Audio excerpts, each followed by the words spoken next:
Hello friends, welcome to Mindcraft commerce. आज हम DSSB PGT commerce का 2014 का कंप्लीट पेपर सॉल्व करेंगे। तो आइए हम स्टार्ट करते हैं। क्वेश्चन है, the elasticity of demand for luxury good is option A infinite, option B less than 1, option C more than 1, option D equal to 1। Elasticity of demand for luxury good क्या होती है? इसका answer है option सी। Luxury good की होती है greater than 1 और necessity goods की होती है लेस देन 1। ठीक है, नेक्स्ट क्वेश्चन,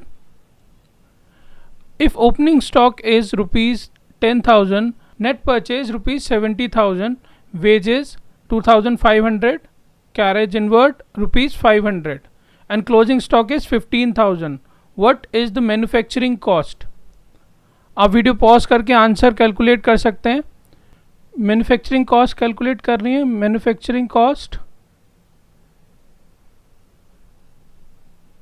ओपनिंग स्टॉक उसमें ऐड होगा plus purchases plus wages plus carriage inward. इसका जो टोटल आएगा उसमें से माइनस कर देंगे क्लोजिंग स्टॉक को। चेक कर लेते हैं। Opening stock 10,000, purchases 70,000, wages 2,500, carriage inward 500। इन सब का टोटल करेंगे 83,000 माइनस 15,000, 68,000। तो हमारा करेक्ट आंसर हो गया ऑप्शन डी। नेक्स्ट क्वेश्चन है, profit are maximize at a point where option A MR equals to MC। Profit कहाँ पे मैक्सिमाइज होता है? Option B MR less than MC, option C MR greater than MC और option D average cost is greater than marginal cost. कब profit maximize होता है? इसका correct answer है ऑप्शन ए, जब marginal revenue is equals to marginal cost. Next question है, which of the following will not affect the working capital? Option A realisation of cash from debtors, option B sale of plant and machinery in cash, option C issue of equity shares, option D redemption of debentures. किस से working capital effect नहीं होगा? इसका correct answer है option A, realisation of cash from debtor. Net working capital क्या होता है? Current asset minus current liability. इन सब में कैश इफेक्ट हो रहा है, इसमें डेटर ऑलरेडी ऐड है, अब उसके बदले कैश आ गया तो इसमें कोई चेंज नहीं आएगा। Next question, rebate on bill discounted is option A a liability, option B an item of income, option C income received in advance, option D none of the above। इसका correct answer है option C. rebate on bill discounted is also known as discount received in advance और discount received but not earned। तो इसको same treat करेंगे जैसे interest receive in advance में होता है। Next question, in India which of the following is prepared as on the guideline of AS3। AS3 की guidelines पे क्या प्रिपेयर होता है? Option A balance sheet of the company, option B fund flow statement, option C consolidated financial statement, option D cash flow statement. इसका correct answer है option D, cash flow statement. AS3 cash flow statement की guidelines हैं। Cash flow statement prepare होता है according to AS3 guidelines. Next question, balance of payment can be made favourable if. कब favourable होगा balance of payment? Option A export are increased, option B import are increased, option C devaluation of money, और option D A and C option. Balance of payment कब favourable होता है? Balance of payment में सारी monetary transactions include होती हैं between resident of country with other countries. कब favourable होगा? इसका करेक्ट आंसर है ऑप्शन डी, एक्सपोर्ट इंक्रीज हो जाए और devaluation of money. Next question, X and Y are partner in the firm sharing profit in the ratio of 2:1. Z is admitted with a 1/3 profit sharing. What will be the new profit sharing ratio of X, Y, Z? X and Y पहले से partner है, Z आ गया, Z का ratio है 1/3। आप video pause करके calculate कर सकते हैं आंसर। सपोज पहले 1 था, अब Z का उसमें शेयर है 1/3, तो रिमेनिंग शेयर क्या हो गया? 2/3। अब 2/3 को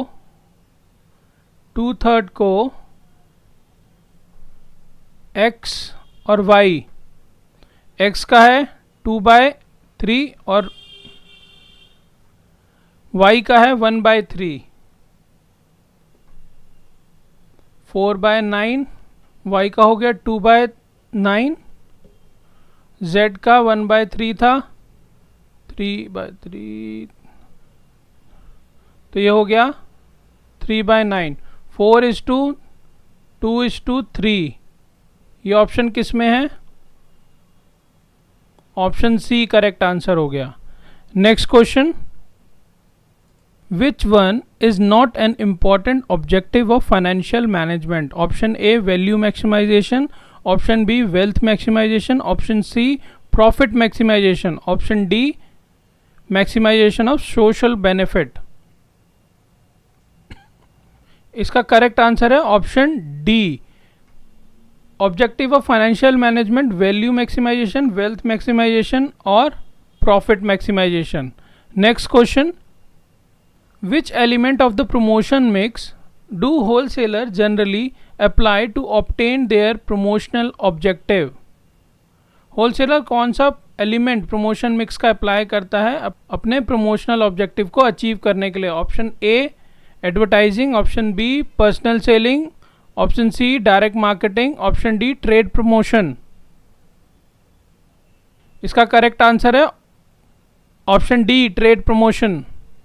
इसमें जो होलसेलर और प्रोड्यूसर्स होते हैं वो इंसेंटिव्स देते हैं रिटेलर्स को, कन्वीनियंस स्टोर्स को, शॉप्स को, ताकि उनकी सेल इंक्रीज हो। Next question, income tax is, option A direct tax है, बी इनडायरेक्ट टैक्स है, option C cost, option D all of above. Income tax क्या है? ये डायरेक्ट लिया जाता है इसलिए डायरेक्ट टैक्स है, जैसे property tax, corporate tax, income tax, ये सब डायरेक्ट टैक्स होते हैं। Next question, who has given 14 principle of management? किसने 14 प्रिंसिपल्स दिए थे मैनेजमेंट के? Option A Bernard, option B F.W. Taylor, option C Henri Fayol, option D Fleming. ये तो आपको आता होगा। इसका करेक्ट आंसर है option C Henri Fayol. Henri Fayol ने 14 प्रिंसिपल्स ऑफ मैनेजमेंट दिए थे। कौन कौन से थे? Division of work, authority and responsibility, unity of command, discipline, scalar chain, spirit of remuneration, ये सारे है ना। Next question, which is not a 4 P's of marketing? ये तो आपको आता होगा। Option A promotion, option B product, option C price, option D plan. इसका करेक्ट आंसर है ऑप्शन डी। ये 4 P's ऑफ मार्केटिंग नहीं है। कौन कौन से होते हैं? Product, price, place, promotion. Next question, what is MBO? Option A management by objective, option B multiple business organisation, option C management by organisation, option D multiplicity of business operation. इसका correct answer है option A management by objective. इसको MBR भी बोला जाता है, management by result. किसने दिया था? पीटर ड्रकर ने। पीटर ड्रकर ने, आप नाम याद रखिएगा। इसमें क्या होता है? मैनेजमेंट कन्वे करता है ऑब्जेक्टिव कंपनी के अपने ऑर्गेनाइजेशन के मेंबर्स को, और वो फिर उस डायरेक्शन में वर्क करते हैं। Next question, NAV is related to. NAV की फुल फॉर्म क्या होती है? Option A insurance, option B mutual fund, option C fixed deposit, option D income tax. NAV की full form net asset value. Net asset value. ये किससे relate करता है? Mutual fund से। तो इसका आंसर हो गया म्यूचुअल फंड। इसका मतलब होता है fund as per market value. ठीक है, नेक्स्ट क्वेश्चन, आप साथ साथ लिखते रहिएगा। Next question, market subdivided on the basis of behavioural characteristic is called. Option A segmentation, option B aggregation, option C process, option D none of the above. Market को divide कर दिया behavioural characteristics के basis पे। इसका correct answer है segmentation. Market segmentation क्या होता है कि हम पूरी मार्केट को स्मॉलर पार्ट्स में डिवाइड कर देते हैं बेस्ड ऑन सिमिलर कैरेक्टरिस्टिक्स, जैसे कि डेमोग्राफिक्स हो गया, ज्योग्राफिक, साइकोग्राफिक, बिहेवियरल, ये सारे कैरेक्टरिस्टिक्स के बेसिस पे हम पूरी मार्केट को डिवाइड कर देते हैं। नेक्स्ट क्वेश्चन है, international business involve. Option A packing, option B production, option C trading, option D export. ये तो डायरेक्ट आंसर है। इसका करेक्ट आंसर है option D export. International business में क्या होता है? Import and export of goods and services. Next question, what is mass marketing? Option A mass marketing क्या है? Option A offering the same product and marketing mix to all customer, option B offering variety of product to the entire market, option C offering differentiated product to all customers, option D following concentrated marketing strategy. इसका correct answer है option A same product and marketing mix to all consumers, सारे consumers को। Mass marketing में एक offer एक strategy से पूरी market को टारगेट किया जाता है और उसी से सारे लोगों तक पहुंचा जाता है। Next question, owner's capital include. Option A cash, option B equity share, option C stock, option D bank. Owner's capital में क्या इंक्लूड होता है इनमें से? इसका करेक्ट आंसर है ऑप्शन बी। इसी पे तो पूरा बिजनेस स्टैंड होता है, ओनर के कैपिटल पे। Next question, physical distribution provide place utility, time utility, form utility, place and time utility. इसका करेक्ट आंसर है option D. Physical distribution place utility भी देता है और टाइम यूटिलिटी भी। फिजिकल डिस्ट्रीब्यूशन का मेन कंपोनेंट ट्रांसपोर्टेशन और वेयर हाउसिंग होता है। Next question, a sample is a selection of a part of. Sample is a selection of a part of. Option A data, option B report, option C universe, option D editing. इसका correct answer है option C. Sample is a selection of a part of universe. Universe is a set of experimental unit from which sample is drawn. उसमें से sample निकाले जाते हैं, तो a sample is a selection of a part of universe. Next question, which of the following is not the operative function of HRM। HRM का operative function कौन सा नहीं है? उन्होंने बोला not. Option A development, option B compensation, option C controlling, option D integration. इसका correct answer है controlling. Controlling operative function नहीं है।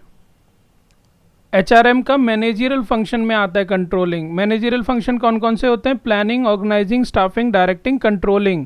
ऑपरेटिव फंक्शन में आ जाएगा procurement, development, motivation, compensation, maintenance of personal record, industrial relation and employ relation.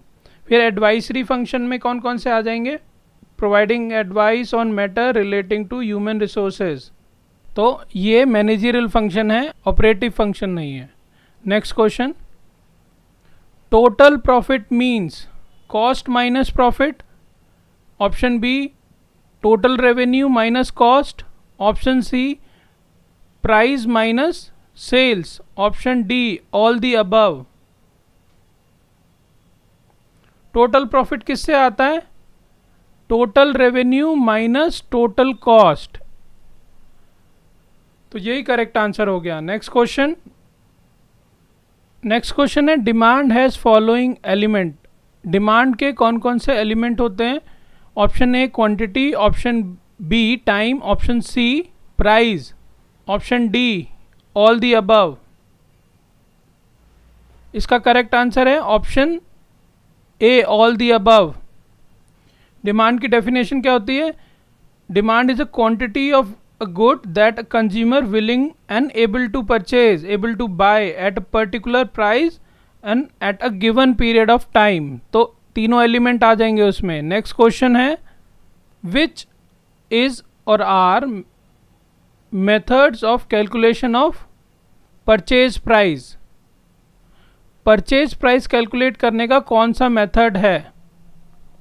Option A FIFO, first in first out. Option B LIFO, last in first out. Option C net asset method. Option D all of these. Purchase price calculate करने का method होता है net asset method. इसमें सारे assets की value add कर दी जाती है और डिडक्ट कर दिए जाते हैं सारी लाइबिलिटीज को और कैलकुलेट करते हैं net asset value. Next question, the concept of consumer surplus was introduce and develop by. किसने दिया था? कंज्यूमर सरप्लस का जो कॉन्सेप्ट था वो किसने दिया था? Option A E.A.G. Robinson, option B J.M. Keynes, option C Lionel Robbins, option D Alfred Marshall. इसका करेक्ट आंसर है ऑप्शन डी एल्फ्रेड मार्शल।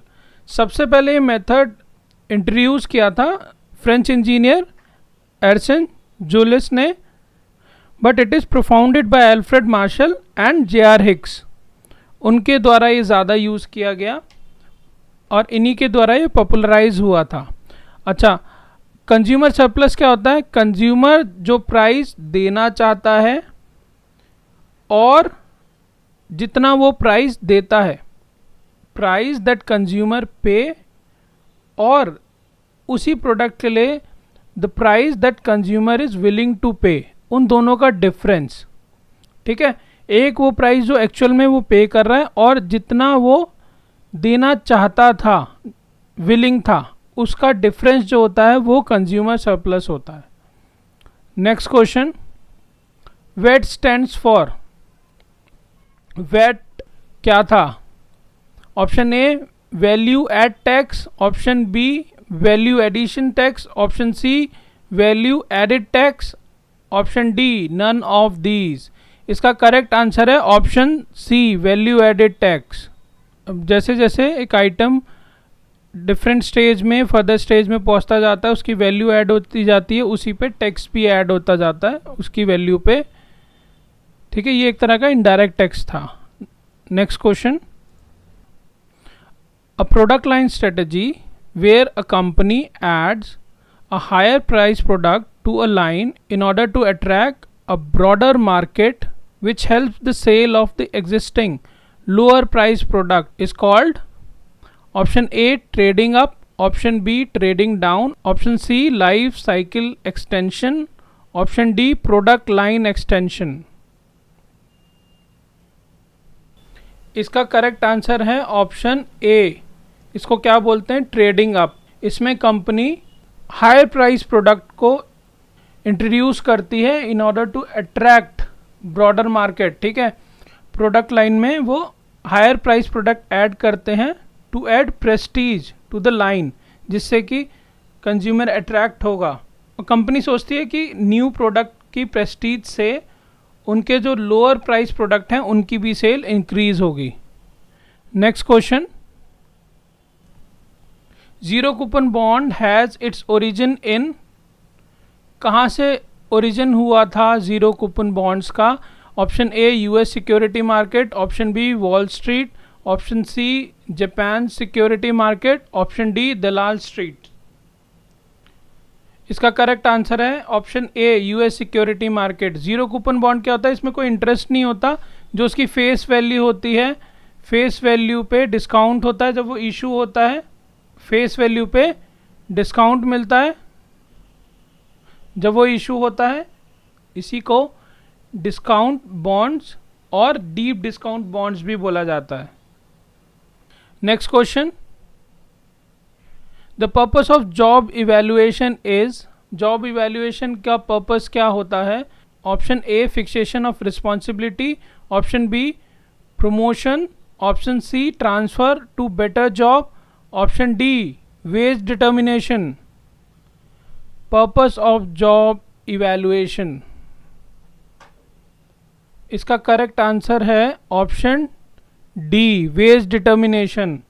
ये एक मेथड होता है जिससे कि value of job, worth of job हमें पता चलती है, तो उस बेसिस पे वेज डिसाइड होता है। नेक्स्ट क्वेश्चन है स्वेट इक्विटी इज, पहला a new class of equity shares, second issue to employ and directors, third issued out of the class of equity shares already issued by the company, or fourth issued to the investor also। इनमें से कौन सा सही है? Option ए कहता है second और third सही है, option B second and fourth, option C first and third, option D third and fourth. कौन सा सही है इनमें से? स्वेट इक्विटी क्या होता है? इसका करेक्ट आंसर है option A issued to the employ and directors, और जो ऑलरेडी इक्विटी शेयर होल्डर्स हैं उनको इशू किया जाता है। Next question, under which method of performance appraisal one person is compared with all other for the purpose of placing them in a simple order of work? Under which method of performance appraisal एक person को compare किया जाता है दूसरे से for the purpose of placing them in a simple order of work? इसका correct method है option सी ranking. Ranking में हम प्लेस करते हैं in a simple order. Next question, speculator is a person, option A who evaluate the performance of the company, option B who uses his own funds only, option C who is willing to take high risk for high return, option D who considers hearsays and market behaviors। Speculator कौन होता है? इसका correct answer है option D who consider hear and says and market behavior, जो market कैसे behave करी उसका ध्यान रखता है, और जो अफवाहें मार्केट में हैं उनको ध्यान रखता है, और उस बेसिस पे वो ट्रेड करता है सिक्योरिटी को। स्पेक्यूलेटर पर्सन भी हो सकता है, कोई एंटिटी भी हो सकती है, वो रिस्क लेता है specially with respect of anticipating future price movement और in the hope of making gain, ताकि जो उसने रिस्क लिया है वो कंपेंसेट हो जाएगा अगर गेन हुआ तो। नेक्स्ट क्वेश्चन है right share enjoy preferential rights with regard to, option A payment of dividend, option B repayment of capital, option C payment of retain earning and option D none of the above. Right shares enjoy preferential right. Right shares क्या होते हैं? जो existing share holders होते हैं उनको shares मिल जाता है discounted rate पे, तो आई थिंक इसमें से नन ऑफ दीज ऑप्शन होगा. Right shares enjoy preferential rights. जो एग्जिस्टिंग शेयर होल्डर्स होते हैं उनको शेयर्स मिल जाते हैं, फ्रेश इशू जो होते हैं वो उनको ऑफ़र कर दिए जाते हैं according to section 62 subsection 1 of company act 2013. तो इनमें से I think option D is correct, क्योंकि उसका बेनिफिट जो उनको मिलता है वो तो ने एट डिस्काउंट पे उनको शेयर मिल गया, उनका कॉन्फिडेंस बढ़ता है उससे कंपनी में. Right issue can signal the company's confidence in the future prospects as it rely on existing share holder for funding. तो वो एग्जिस्टिंग शेयर होल्डर पे ज़्यादा ट्रस्ट कर रहे हैं. शेयर होल्डर को इसका क्या बेनिफिट मिलेगा, उनकी ओनरशिप इंक्रीज़ हो जाती है, डिस्काउंटेड प्राइस पे मिलता है ना. एक तरह से उनको अपॉर्चुनिटी है to invest at lower price, उनका भी कॉन्फिडेंस बढ़ता है और उनका डिविडेंड बढ़ेगा. तो इसमें से I think D option is correct. Next question में चलते हैं. इस क्वेश्चन के लिए अपनी राय देने के लिए आप कमेंट्स में लिख सकते हैं क्वेश्चन 34 करके. सारे शेयर्स पे पेमेंट ऑफ रिटेन अर्निंग जो उनको डिविडेंड मिलेगा वो तो मिलेगा.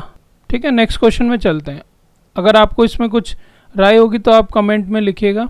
Next question, investment made on the house property. Option A financial investment, option B economic investment, option C non negotiable financial investment, option D non financial investment. Investment made on house property, ये एक non financial investment होती है, तो इसका correct answer ये option D हो गया. ये एक नॉन फाइनेंशियल इन्वेस्टमेंट होती है. फाइनेंशियल इन्वेस्टमेंट क्या होती है? फाइनेंशियल इन्वेस्टमेंट जैसे investment on mutual fund, FD, bond, stocks, इन सब पे होती है फाइनेंशियल इन्वेस्टमेंट. और घर पे, हाउस प्रॉपर्टी पे उन्होंने इन्वेस्ट करा तो वो नॉन फाइनेंशियल इन्वेस्टमेंट हो गई. नेक्स्ट क्वेश्चन है, the industrial dispute act 1947 provide the following industrial relation machinery for resolution of conflict except. Option A conciliation, option B arbitration, option C negotiation और option D adjudication. इसका correct answer है option C negotiation. resolution of conflicts except negotiation. Industrial Dispute Act 1947 was enacted to make provision for prevention and settlement of industrial dispute. ठीक है, prevention करने के लिए और settlement करने के लिए for industrial dispute and provide safeguard to the workers. It provide conciliation, arbitration and adjudication as industrial relation machinery. उसमें नेगोशिएशन नहीं है. Next question, which one of the following is not a money market security. Option A treasury bill, option B national saving certificate, option C certificate of deposit, option D commercial paper. इनमें से कौन सा money market security नहीं है? इसका correct answer है option B national saving certificate. ये money market का इंस्ट्रूमेंट नहीं है. मनी मार्केट में क्या क्या आ जाता है? Treasury bill, commercial paper, bill of exchange, ये सारी चीज़ें आ जाती हैं. नेशनल सेविंग सर्टिफिकेट तो सेविंग्स के लिए होता है. In India it is use for small savings and income tax savings. Next question है, SBI is regulatory authority, option B statutory authority, option C A and B both, option D none of these. इसका correct answer है option C. SEBI regulatory authority भी है और statutory authority भी है. ये regulate करती है इंडियन कैपिटल मार्केट को, ताकि Indian capital market work in a systematic manner और इन्वेस्टर्स को भी ट्रांसपेरेंसी दिखे और ट्रांसपेरेंट एनवायरनमेंट हो. Next question, the underwriters has to taken up. Option A a fix portion of the issued capital, option B the agreed portion of unsubscribed part, option C the agreed portion or can refuse it, or option D, none of the above. Underwriter जैसे कोई company हो गई, उन्होंने promise करा सारे share subscribe कराने का, और अगर वो शेयर सब्सक्राइब नहीं होते तो वो खुद परचेज करते हैं, वो इस चीज़ की फ़ीस लेते हैं कि सारे शेयर सब्सक्राइब हो जाएंगे। तो इसका करेक्ट आंसर है option B, the agreed portion of unsubscribe part, वो खुद परचेज करते हैं। Next question. अच्छा, इस एग्ज़ाम से भी काफ़ी क्वेश्चन रिपीट हुए थे, 21 में भी काफ़ी क्वेश्चन और काफ़ी कॉन्सेप्ट्स रिपीट हुए थे। तो आप जब भी PYQ करें उस कॉन्सेप्ट को आप ज़रूर समझें ताकि उससे रिलेटेड क्वेश्चन आए तो आप सॉल्व कर पाएँ। Next question, World Bank is known as, option A IBRD, option B IDA, option C IFC, option D IMF. World Bank is also known as, इसका करेक्ट आंसर है option A, international bank for reconstruction and development. World Bank international financial institution है, ये loans और grants देता है to the government of poor countries for pursuing capital projects. Next question, open ended scheme are, open ended scheme क्या होती है? Option A, open for a particular period, option B have fix period of maturity, option C listed in a stock exchange, option D open on a continuous basis. Open end scheme, इसका correct answer है option D, open on continuous basis. It is a collective investment scheme जिसमें can issue और redeem share at any time. Buying and selling of fund take place on continuous basis. Next question है, अ perfectly competitive firm attain equilibrium when, option A average cost equals to average revenue, option B marginal cost equals to average cost, option C marginal revenue equals to marginal cost, option D total cost equals to total revenue. इसका correct answer है option C, marginal cost equals to marginal revenue. तब equilibrium होता है, firm को इस situation में maximum profit होता है। जब मार्जिनल रेवेन्यू ज़्यादा होता है मार्जिनल कॉस्ट से, तो उनके पास ऑप्शन होता है कि और प्रोडक्शन को इंक्रीज़ कर सकते हैं एंड सेल एडिशनल यूनिट। और जब मार्जिनल रेवेन्यू कम होता है मार्जिनल कॉस्ट से, तब उन्हें प्रोडक्शन कम करना पड़ता है क्योंकि जो एडिशनल वो प्रोड्यूस कर रहे हैं उसमें कॉस्ट ज़्यादा आ रही है और रेवेन्यू कम आ रहा है। Next question, primary and secondary market. Option A complement each other, option B complete with each other, option C function independently, option D control each other. इसका करेक्ट आंसर है option A, complement each other. Next question है, idle capacity of a plant is a difference between, option A maximum capacity and practical capacity, option B practical capacity and normal capacity, option C practical capacity and capacity based on sales expectancy, option D maximum capacity and actual capacity। Idle capacity होता है difference between maximum capacity and actual capacity, इसके बीच का जो difference है। अच्छा, एक और होता है IDEAL, ideal capacity.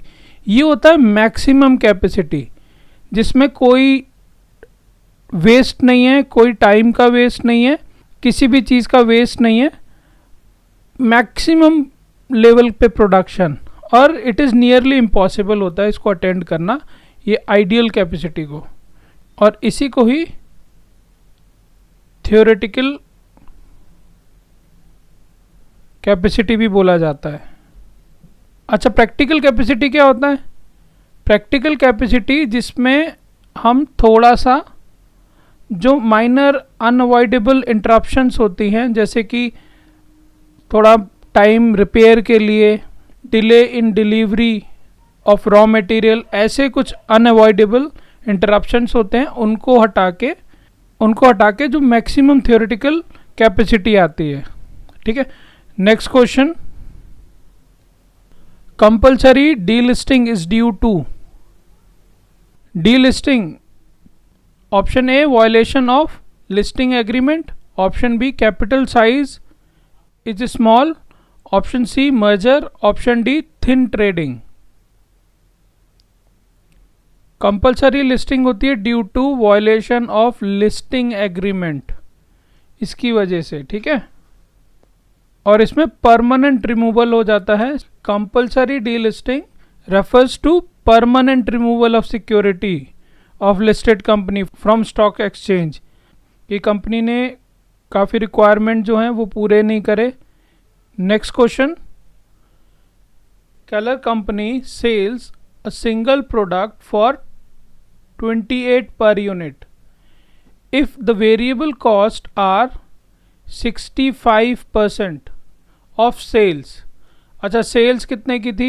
28 rupees per unit, इसका 65%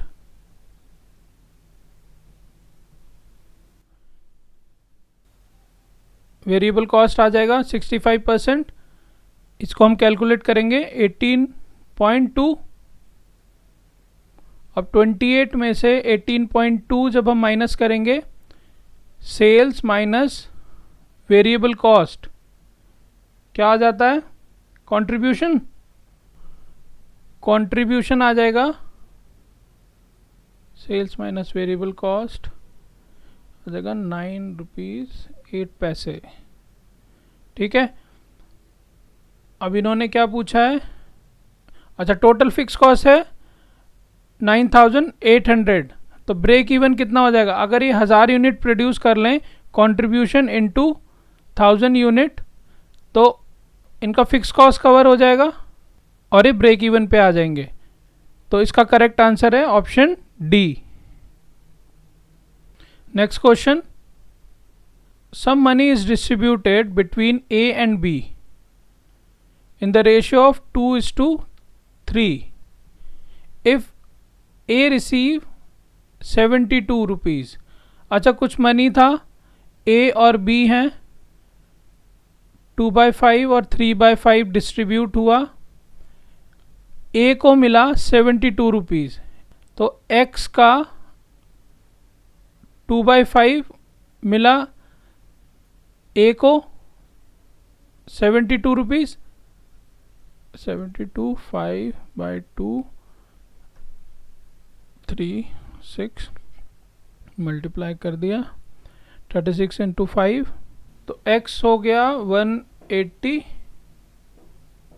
अब इसी का 3/5 b को मिला 180 का 3/5,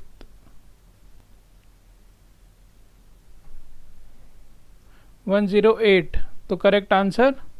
नेक्स्ट क्वेश्चन है direct material cost plus direct labour cost is called, option A prime cost, option B product cost, option C conversion cost, option D all of the above. इसका correct answer है option A prime cost. Prime cost कौन सी होती है? जो directly production से relate करती है, directly attributed to the production of each product. उसमें मेन आ जाता है डायरेक्ट मटेरियल और direct labour. Next question, 1/2 plus 1/3 is to 1/2 multiply 1/3 क्या होगा? 1/2 प्लस 1/3 का एलसीएम ले लेंगे